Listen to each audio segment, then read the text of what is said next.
Hello and welcome to All Things Seniors. This is your host, Rafi. I have been a caregiver for over 20 years, and on this channel, I empower other caregivers one episode at a time. In today's episode, we will talk about costs which are associated with caregiving. Nobody has bottomless pockets. Every family has limited amount of money, which hopefully will last until the loved one is there. So as caregivers, it is our responsibility. We work with our loved ones in collaboration. Many a times we take the lead in planning those costs so that hopefully the remaining pot of money for the loved one will last. So today we'll talk about 5 tips that will help you spread the costs in a way and budget it in a way that it will hopefully become easier. Let's dive in. So my tip number 1 is, as caregivers, we need to understand that many costs are not necessarily visible costs. Some are hidden costs. What do I mean by that? Think about it. You are the caregiver and you are taking dad or mom for a doctor's appointment, right? So the first thought that comes to our mind is the cost that you pay for Uber, or if you are driving, the cost of gas. Maybe doctor will charge, for example, $100. All of those are visible costs, easy to identify. But there is a component of invisible or hidden cost here as well. What about your time? If you were not caregiving at this point in time, you would have been working somewhere and there was a potential of income. So lost income in your time is one hidden cost here. Also, another hidden cost is cost of having the burnout for caregiver.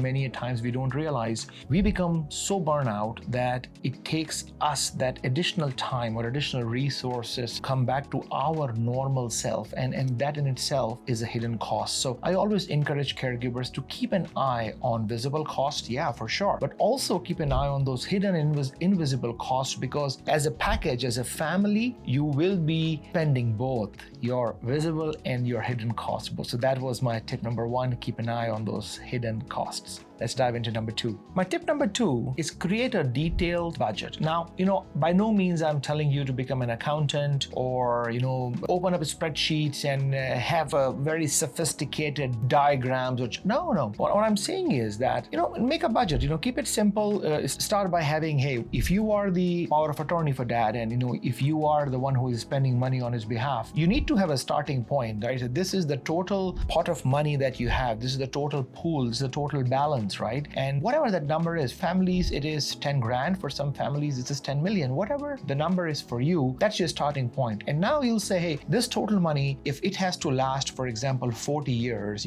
work with your financial advisor or planner and say, okay, if this has to last that much, how much monthly money I will be spending on behalf of dad on dad, right? And if that number is $3,000 or $5,000, now you have a starting number. That number now goes down by how much you'll spend on meals, how much you'll spend on transportation, how much you'll spend on healthcare, on medication, on having some fun, take dad out for a vacation or attending a concert, maybe spending some money on charity, maybe spending some money on gift, maybe he would like to buy something for grandkids. All these things are important for dad, and there has to be a budget so that you know that you will have a balanced life for him. So create a budget, assign money to all those important categories, along with keeping an eye on visible and hidden costs. And having a budget, it will honestly empower you. You'll be able to make good choices on behalf of that. So these are my first 2 tips. Let's look at tip number 3. My advice for you to have an eye on government grants or tax breaks or tax credits, because in North America, we have a good system, right? Whether you're in Canada or like many developed countries have these breaks, these credits, this incentives for caregivers and people who are in their later years so that they don't have to pay very high taxes. Now, whatever those benefits are, make yourself aware of those so that you don't lose some money which is there on the table to be taken, and now you are just leaving it like that, right? So knowledge is power. Learn a little bit about it. Join some forums, attend the local aging organizations where other caregivers will share tips with you. Talk to your accountant. Use all those resources to become a more educated and informed caregiver. See, we all have this passion. We all have this love and care for our loved one. But if we become better educated in this regard of financial matters, we will be able to provide better care and for a longer period, for that matter. So I highly encourage you to check out what government grants and tax breaks are available and take full advantage of however you can save some money for your loved one or for yourself. So that's my tip number 3.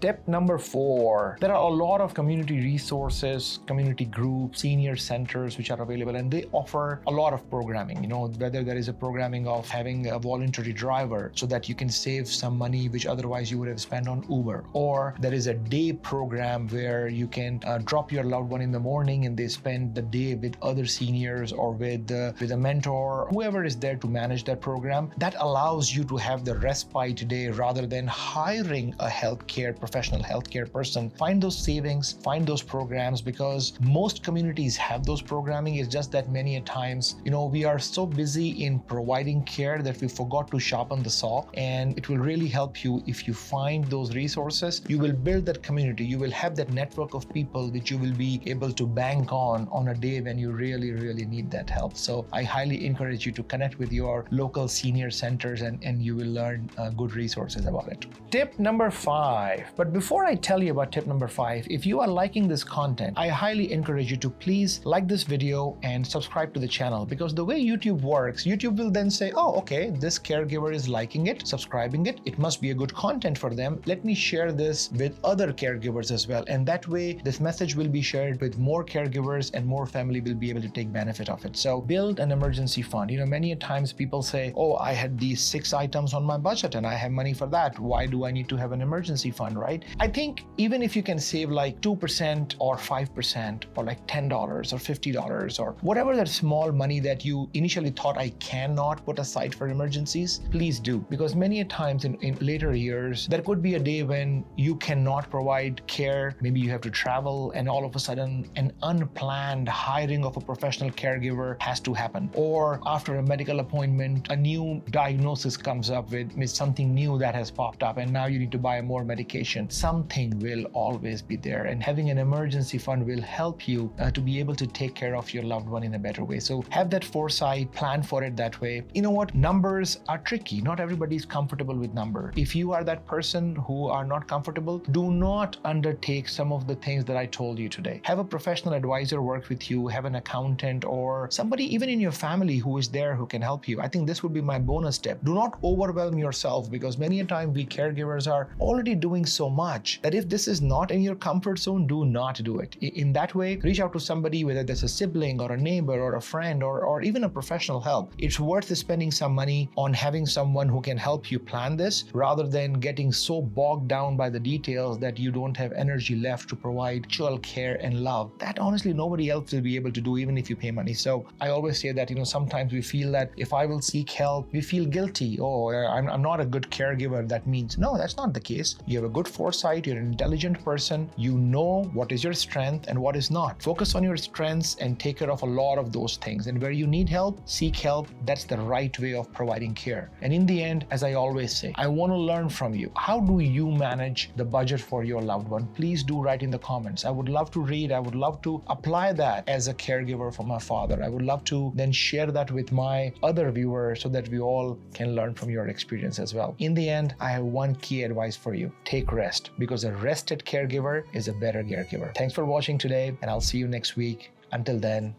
ciao.